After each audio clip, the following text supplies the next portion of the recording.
నమస్తే. Newton's second లా గురించి ఈరోజు ఈ మధ్య చూస్తుంటే ఒక మంచి కాన్సెప్ట్ అనిపించింది నాకు. న్యూటన్ సెకండ్ లా ఏంటి తెలుసా? Acceleration is force by mass అంటారు. ఫోర్స్ అంటే మాస్ ఇంటూ యాక్సిలరేషన్ అంటారు. అట్లాగా ఏదైనా స్పీడ్గా జరగాలి అంటే ఎంత మాస్ ఉంది, ఎంత ఫోర్స్ పెడుతున్నాము అన్నది అవగాహన చేసుకోవాలి. అంటే నేను ఈ టేబుల్ తొయ్యాలి అనుకున్నాను అనుకోండి, ఎంత టేబుల్ బరువు ఉంది, ఎంత ఫోర్స్ నేను పెట్టాలి, ఎంత మాస్ని నేను మూవ్ చేయాలనుకుంటే ఎంత స్పీడ్గా మూవ్ అవుతుంది అన్న క్యాలిక్యులేషన్. అంత ఫిజిక్స్ మనం తెలుసుకోవాల్సిన పని లేదు, కానీ ఓ చిన్న కామన్ ఐడియా మనం పెట్టుకుంటే మన జీవితంలో ఉండే గోల్స్ను కూడా మనం ఎంత త్వరగా సాధించుకోవచ్చో తెలుస్తుంది. పెద్ద గోల్ ఉందనుకోండి, ఎంత పెద్ద గోల్ ఉంటే అంత ఎక్కువ ఫోర్స్ పెట్టాలి. ఇక్కడ పెద్ద బండరాయి ఉందంటే నేను ఎక్కువ ఫోర్స్ పెట్టాలి కదా. సో మన స్పీడ్, మనం దాని ఆ బండరాయిని ఫాస్ట్గా తొయ్యాలి అంటే ఎంత మాస్ ఉంది, దానికి నేను ఎంత ఫోర్స్ పెట్టగలను అనే ఆ అంచనా వెయ్యాలి. కాబట్టి ఈ మూడు ఫ్యాక్టర్స్ చాలా చాలా ఇంపార్టెంట్. యాక్సిలరేషన్ ఆర్ స్పీడ్గా ఆ రాయిని మనం తొయ్యాలి అంటే ఇక్కడి నుంచి అక్కడికి రాయిని తోస్తే నా సక్సెస్ వస్తుంది, అది నా గోల్ అని అనుకుంటే ఆ రాయిని తోయడానికి కావాల్సిన ఫోర్స్, అది ఎంత బరువు ఉంది అనే ఒక అంచనా మనకు ఉండాలి కదా. అలాగే ఏదైనా సరే మన లైఫ్లో సాధించాలి అంటే ఆ గోల్ యొక్క మ్యాగ్నానిమిటీ, ఆ గోల్ ఎంత పెద్దది, అదే మాస్, అండ్ నా దగ్గర ఎంత స్ట్రెంగ్త్ ఉంది, ఎంత ఫోర్స్ ఉంది అన్నది ఇంపార్టెంట్. సో ఎప్పుడైతే దాని మాస్ని మనం అర్థం చేసుకుంటామో అప్పుడు మన ఫోర్స్ మనం అప్లై చేయడానికి అట్లీస్ట్ ప్రిపేర్ అవుతాం కదా. ఓ చిన్న రాయి ఉంది, ఇంత ఫోర్స్ పెట్టాలని నాకు ఐడియా ఉంటుంది. ఒక పెద్ద రాయి ఉంది, నాతో కాదరా, నేను ఏదో ఏ ట్రాక్టర్నో దేన్నో పిలిపించాలి అని తెలుస్తుంది. అలాగా మనం ఏదైనా గోల్ పెట్టుకుంటే ఆ గోల్ ఎంత పెద్దది, దానికి నేను ఏం చెయ్యాలి అన్నది ఆలోచనలోకి రావాలి. నిజంగా కనుక ఇలా ఆలోచన స్టార్ట్ చేస్తే మీ లైఫ్లో ఉండే గోల్ అనగానే చాలామంది ఐఏఎస్, ఐపీఎస్, డాక్టరు, ఇంజనీర్ ఇవే గోల్స్ అనుకుంటారు. అమెరికాకి వెళ్ళడమే గోల్ అనుకుంటారు. కాదు, ఎవ్రీడే టాస్క్. మీ ఇంట్లో మీ అత్త, ఇంట్లో ఇరిటేట్ చేస్తున్న కొడుకు, హస్బెండ్, బాబు, లేకపోతే ఆఫీస్లో ఉండే కొలీగ్, ఎవరైనా కావచ్చు, మీ గోల్ ఏంటి, వాడిని ఒకవేళ కనుక ఒక వ్యక్తి మిమ్మల్ని టార్చర్ పెడుతున్నాడంటే వాడిని ఎట్లా డీల్ చేయాలి ఈజ్ ద గోల్. మీరు ఎంత ఫోర్స్ పెట్టగలరు ఈజ్ ద పాయింట్. ఆ గోల్ ఎంత గట్టిగా, ఎంత మాసీగా ఉంది, ఎంత మాస్ ఉంది అన్నది మీరు తెలుసుకోగలగాలి. ఎంత మాస్, ఎంత పవర్ పెట్టాలి అని మీకు అంచనా వస్తే, ఓకే వీడు ఈ స్టేజ్లో ఉన్నాడా, కంపెనీకి సీఈఓనా, లేకపోతే మేనేజరా, బాసా, వీడిని నేను ఏ ఫోర్స్తో డీల్ చేయాలి అన్నది మీకు అంచనా వస్తుంది. ఎప్పుడైతే ఈ అంచనా రావడం స్టార్ట్ అవుతుందో then you will realise size of the goal, ఆ గోల్కి నేను ఎంత ఎఫర్ట్ అండ్ ఫోకస్ పెట్టాలి, అండ్ అలా పెడితే ఎంత త్వరగా నా గోల్ని రీచ్ అవుతాను. ఈ మూడు ఇంపార్టెంట్. ఇలా చేసుకోవాలి అంటే first thing clarity of the goal ఉండాలి. నిజంగా నేను ఏదైనా సాధించాలి అంటే ఆ సాధించేదేదో నాకు క్లియర్గా కనిపించాలి. ఇప్పటికీ కూడా చాలామంది సివిల్స్ గ్రూప్స్ రాస్తున్నా అంటారు.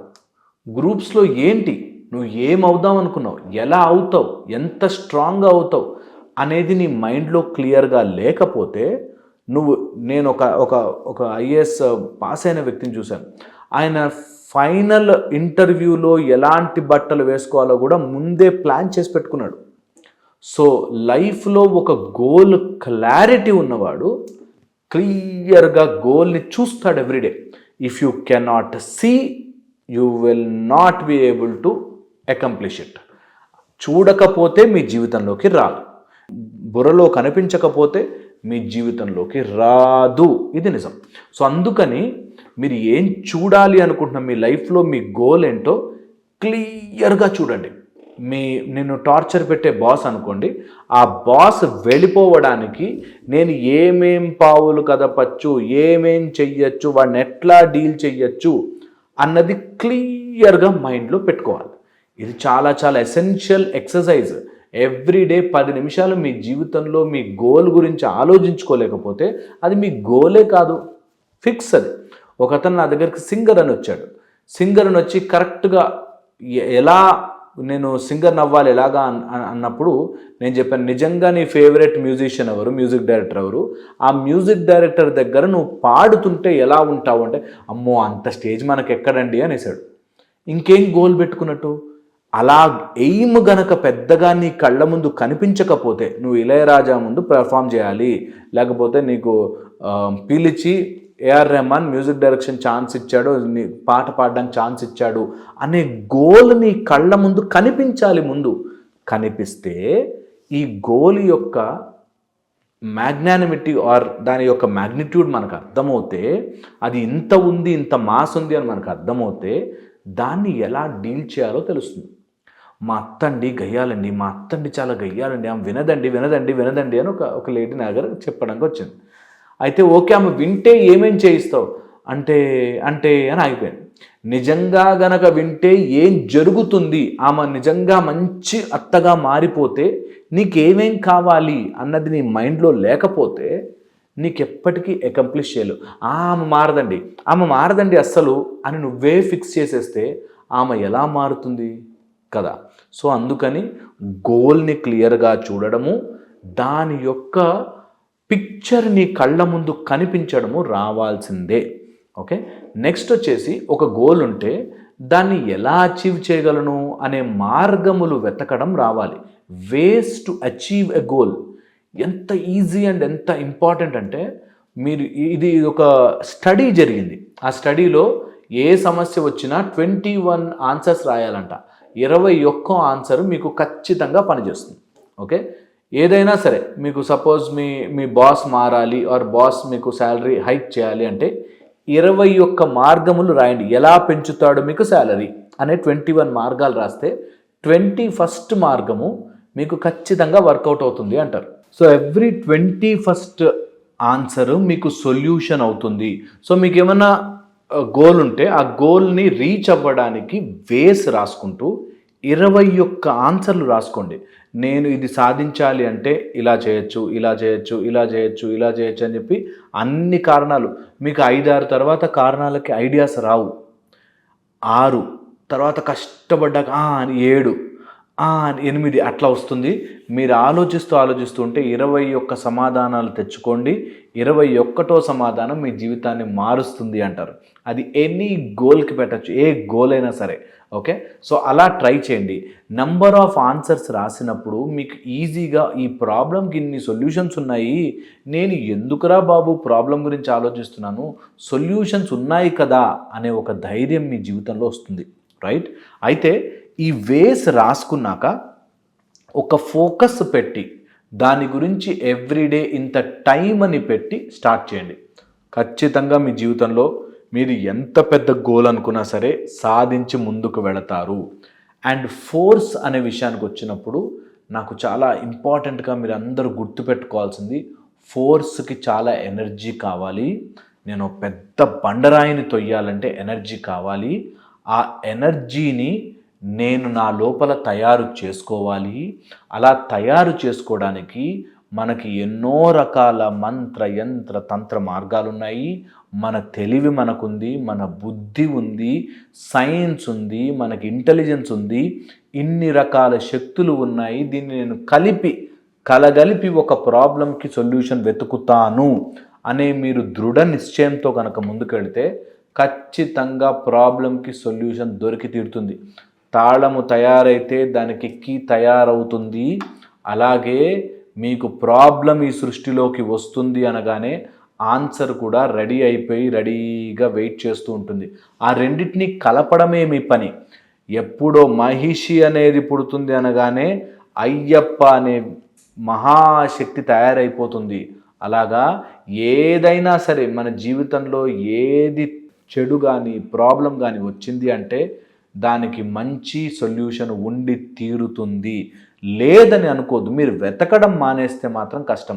సో అందుకని ప్రాబ్లం అనుకోవడం గోల్, ఆ గోల్కి ఎన్ని మార్గాలు ఉన్నాయి రాసుకోవడం, ఆ మార్గాలను అన్వేషించడానికి మీరు ఒక ఫోకస్, ఒక పర్టికులర్ టైమ్ అండ్ కావాల్సిన ఎనర్జీని మీలో జనరేట్ చేసుకోవాలి. ఓకే, ఎప్పుడైనా నేను ఇలాంటి మాట చెప్తున్నప్పుడు, ఇలాంటివి అంటున్నప్పుడు మీరు గుర్తుపెట్టుకోవాల్సింది, గోల్స్ రాసుకున్నాక ఏదైనా మార్గాలు రాసుకున్నాక అక్కడ ఉండిపోయి ఆగిపోకూడదు. ప్రయత్నపూర్వకంగా మీరు చెయ్యాలి, అచీవ్ చెయ్యాలి అన్న నిశ్చయంతో మీరుంటే, ఎప్పుడైతే your decision is stronger, problem in the world will melt. ఇలా కరిగిపోతుంది ప్రాబ్లమ్. మీరు కనుక నేను సాల్వ్ చేస్తున్నారా బై ఏదైనా కానీ అని.